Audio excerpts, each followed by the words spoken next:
you ready to ask God for forgiveness? I couldn't let you leave.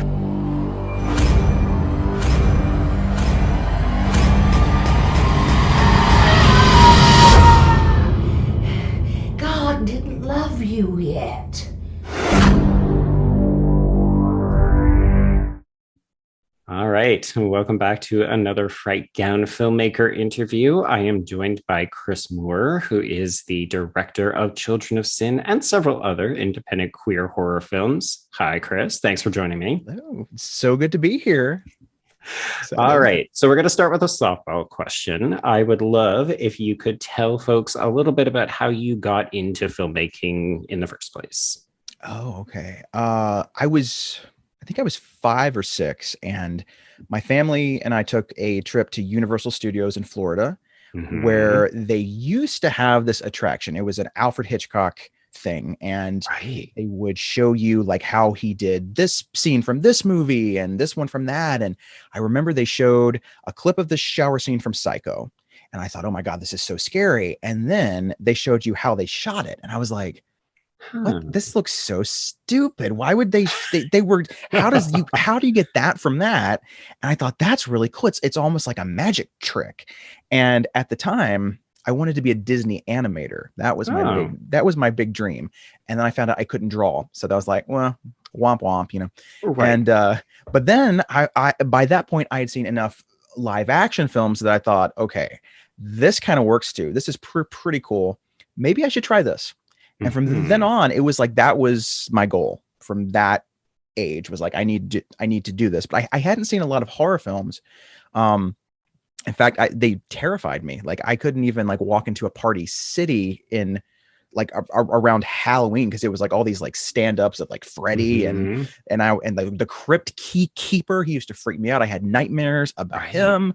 Scary. And then I think the first full-length horror film I saw was House of Wax with Vincent Price. Oh yes, I love that one. And so just like it blew my mind, and I thought, I made it through a full horror film. This is so cool. And from then on, it was like I couldn't get enough. It was just constant. Every weekend I had to see at least 2, you know, and I was just trying to catch up on all the franchises, which of course there were a gazillion then, even more now, you know. And so from then on, I was like, I'm going to start to make my own films. So on the weekends, I would get my friends together from school, and we would have our family's VHS-C camcorder. This was before you could do affordable editing on your computer at home. So for music, we had my mom in like off to the side with like a boombox, and she just pressed play, and it would be like the score from Halloween or Scream that I would have recorded from the TV. I would just hold it up to the TV. It was pretty bootleg, you know, but it was fun. And these movies made no sense whatsoever. They were really pretty rough, but yeah, then I went off to college and learned a few of the more technical things, which I'm still working on a little bit. And then I just started making my own movies. It was around, the first one I claim is Blessed Are the Children. That was 2015, right around the horrible election. So it was like this weird time where I was just like, I feel like I need to make something about what's going on. I didn't really know what I was doing. I just wanted to make something. And then that was the first one. And then this is number 4. So yeah. Okay. So you've got 4 feature-length films under your belt. How would you say that like your style and your like kind of interest in storytelling has evolved? Well, I mean, I think the first 3, it was like I kind of just operated off of instinct, which can be good for some stuff, but like I didn't pay attention to like structure. So like there are scenes in all of my films, less so in this one, where it's just like I just want to hear the characters talk for 15 minutes. You know, because I want to spend time with them. You know, that's great, but you know, you do have a story to tell, so you need to kind of hurry up a bit. And especially with horror fans, some of them get very mad if you don't have a kill like every 5 minutes. Yes. So I got in trouble for that a lot. They were like, okay, it's been 45 minutes. It's just girls talking about their lives and their boyfriends and their jobs. Where's the decapitations? And I'm like, I want you to work for it. Really. I want you to work for it. I want you to love these ladies, and then we can have the good stuff. All right. Well, it's interesting because a lot of your films have homages to the films that I've gathered have made a special impact on you personally, either like as a horror fan or as a filmmaker. Definitely. And it like, I am a big fan of, spacing, the first film, Blessed are the Children. Yeah. Blessed Are the Children. Sorry. I'm looking at the poster and I'm like, wait, did that one also have children in the title? Yes, did. for some reason, that's my thing. I don't know. Yeah. What's with you and children? No, I know it's a conspiracy now. They're going to, but I love that you're paying homage to these films that are important to you. And one of the things that I think is really valuable as a film fan is like when we can spot those, when we can see the Easter eggs and stuff. So while I appreciate, yes, you know, oh, there isn't a kill a minute, I always saw that reticence to go straight to the murders and spend more time with the characters to be your version of a Carpenter film or something like that. I mean, sort of. Yeah. I mean, that style, that pacing is just what I have always responded to, you know, like the 70s horror films, especially, you know, they have a certain vibe, and you never really know what's going to happen because you're like, I thought this was a horror film, but it's just like all this character stuff. And then there's this random horrifying scene. You're like, wait, what? Well, I didn't expect that. And then something else crazy happens. You're like, what's going on? And that sort of feeling of like anything goes, I think is really exciting for a horror fan. And, and I don't know what it is. I really enjoy getting to know the characters before they're in jeopardy. I think it's more effective. And because if you don't know who these people are, then I hate to say it, but you just don't care if they live or die. Yeah. And as a human, it's weird. You should feel something, and you might feel bad, like, oh, well, they didn't deserve that. But you're not going to be like, oh no, I loved her. Why did she have to die? Oh, he was so sweet to her. Why did he have to go? And if you don't feel that, what's the point? I don't want to root for the killer, you know, unless it's some kind of character study, you know, like a Misery or something where she's a really fascinating character. Right. But even then you don't root for her. You understand her, but you're not really pulling for her specifically. But yeah, a lot of people just don't even bother with that. And I'm like, yeah, well, I don't want to see a bunch of like faceless kids just being killed one by one. It feels a little cynical or something. I don't know. Unless there's a certain tone. Like if it has a wacky kind of weird tone, like Chopping Mall or something like that. I mean, you don't know a lot about these people. You know enough to kind of get a little bit invested, and the cast is great, so they help out a lot. Right. But it has kind of a wacky tone, so you don't feel like it's mean or anything.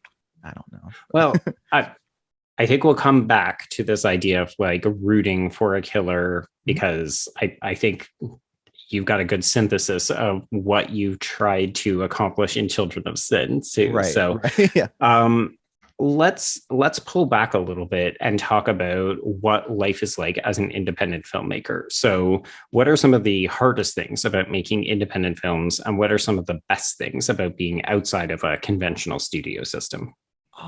Well, you know, you're sort of, your hands are tied a lot, you know, because when you do an independent film, your casting pool is much smaller. You know, if you're not going to go SAG, then there's only so many people that you can cast. And, you know, SAG comes with its own good things and bad things. And it's a little expensive for indie films.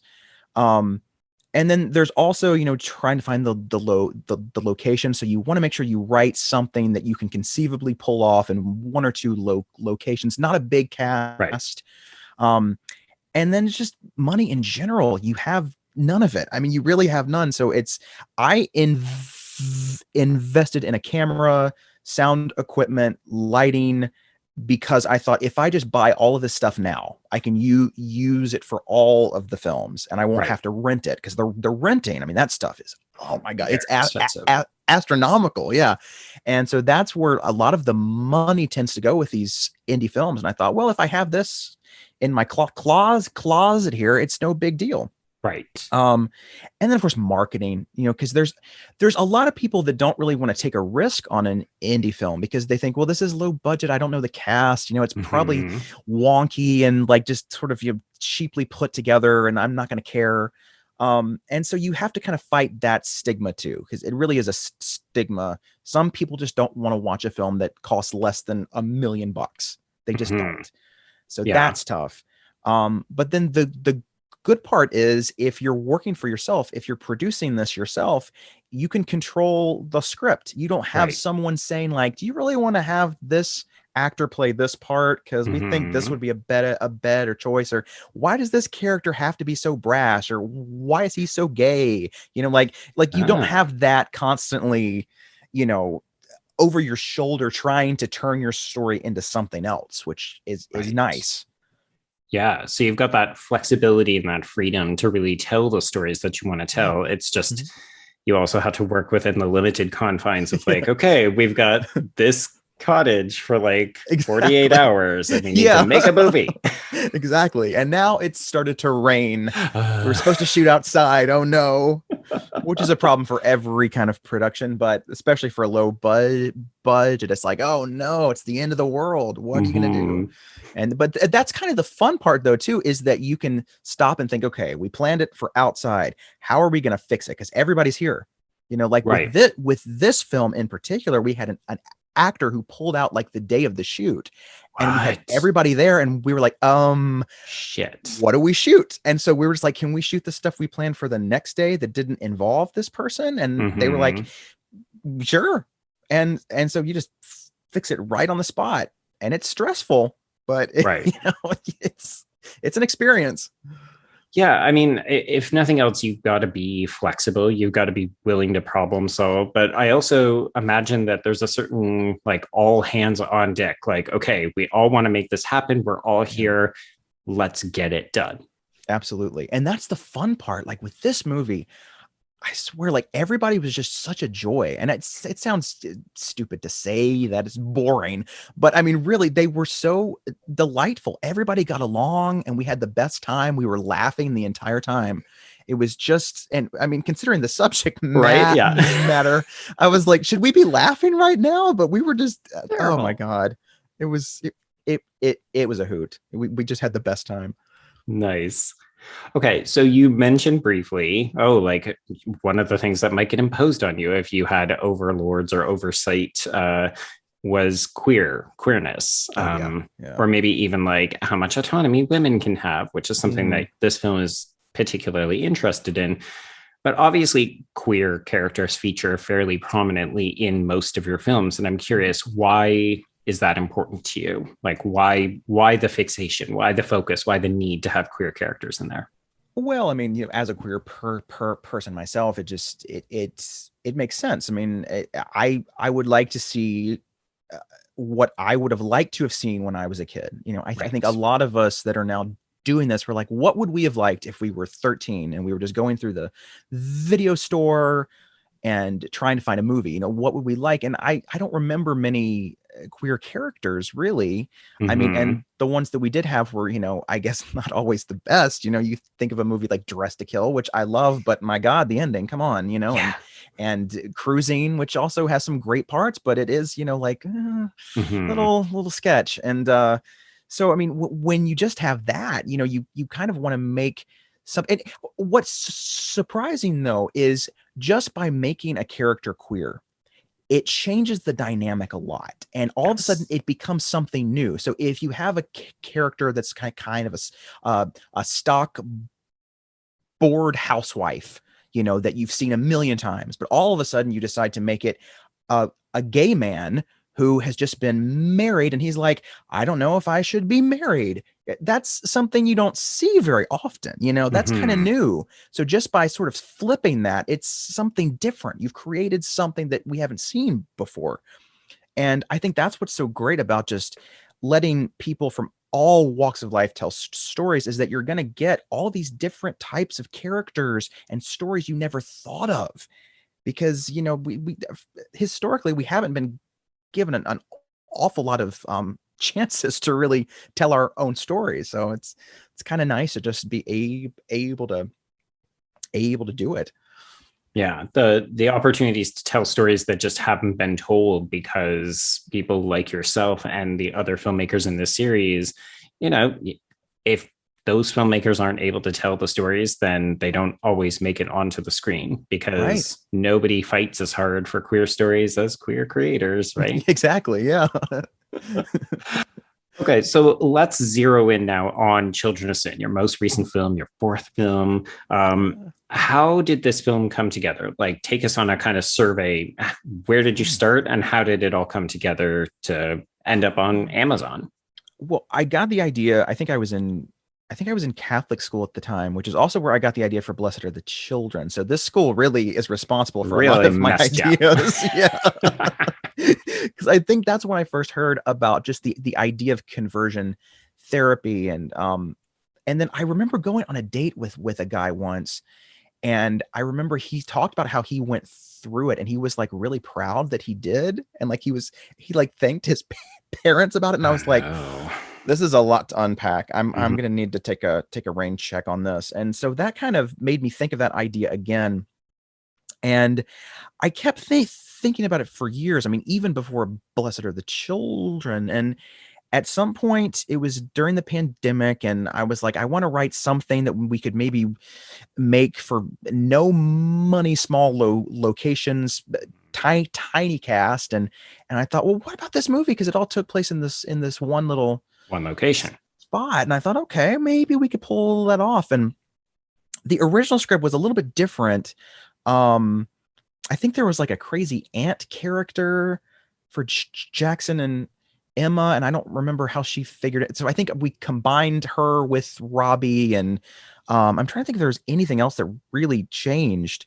But I'd always wanted to make kind of a dark fairy tale, and so this sort of was my opportunity to kind of give it that kind of a feel, and something sort of Flowers in the Attic-esque, and just the idea of these dark family secrets, religious repression, all the good stuff, that just is just I think really most of my films have something to do with some sort of repression. That seems to be like the main thing I keep coming back to, because I think that's like the root of all evil, is when people are super repressed, they don't know how to articulate how they feel, and they just go crazy on everybody, and so it's not a good place to be. Ugh.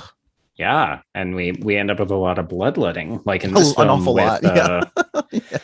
I don't want to spoil anything for folks who haven't seen the film yet, but I mean, there's some pretty gnarly deaths in this one, which I have to say, I think the bathroom is my favorite. Oh God. And see that one though, like that's the one where we were laughing so hard that I really thought we're not going to cut this together at all, because every take of every shot because this bathroom was about like a little bit bigger than like an airplane bathroom, and we were all crammed in. So it was two actors like all there.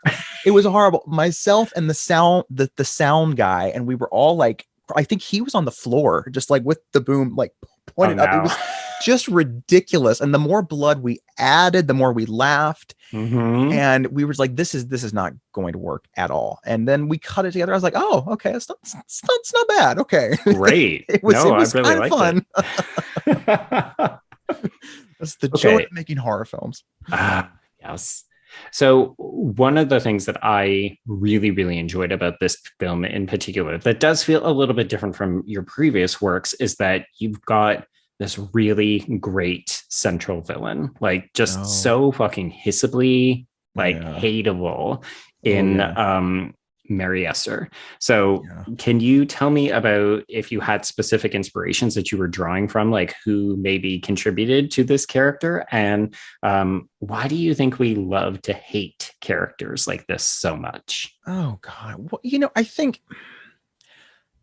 the difference between like just a typical villain and one like this is that I hope it comes through that she truly believes that what she's doing is right. Like she has a goal, she has an end game. She's not a villain in her own mind. No, she really believes like she's doing God's work. And there's so many people out there like that to this day. They seem to just be getting worse and multiplying, which is terrifying. And so I would say she's inspired by, I mean, many people. I mean, of course, the character of Margaret White from Carrie will always be the number one religious nut job character. So you have to take a bit from that. And then just really a lot of people that I met, like who were teaching at my Catholic school. Once again, that comes through. And people that I've met in the South who, you know, didn't really care for my lifestyle choices, as they would say. Right. So, you know, there's just a lot of these people that are among us, and it's really scary, and it just freaks me out. So, Well, I'm very excited to have audiences discover her as well as what happens at this delightful little camp that she's running. A final question. Without giving anything away, there's definitely an opportunity for a potential sequel, or at least a sequel tease. Do you have any plans to do a follow-up? Well, I mean, I've thought about it. The cast really seems to want it, but I'm like, we have to act fast because, you know, if I wait 5 or 10 years, they're going to be like in their 30s, and it's going to be like, okay, that was a little strange. But I don't know. I mean, I never say never. I think if this film, for whatever reason, by some miracle decides to become a huge hit and people want that, that would be great. And I would consider it, but I don't know. I'm not sure yet. I'm not a big fan of sequels. I'm just not. I always feel like they never quite work. There's a few that do. Like I like Dream Warriors and stuff like that, but I don't Aliens, I guess. I don't know. I think that what I'm hearing is the story has to be right in order to say, okay, this is worth making a second trip back to. I have some ideas. I mean, I think there's opportunity to explore just the cult in and of itself and everyone else who's in the cult. I even thought about maybe trying to connect it to Blessed Are the Children in some way, because that was also kind of about a weird cult of religious freaks. So I don't know, maybe could happen. Okay. Well, we'll see if we can get it popular enough for you, and maybe you can have a think about it. How's that? Everybody watch it, and if you like it and demand a sequel, then sure, why not? There we go. Okay. Well, Chris, thank you so much for chatting with us. If folks want to congratulate you on the film or connect with you, debate things, how would they get in touch with you? I'm on Instagram at Some People Ain't Me, and Twitter, same. And Facebook, just look for Chris Moore. I'm around. Okay. All right. Well, thank you so much, and congratulations on your film. Thank you so much.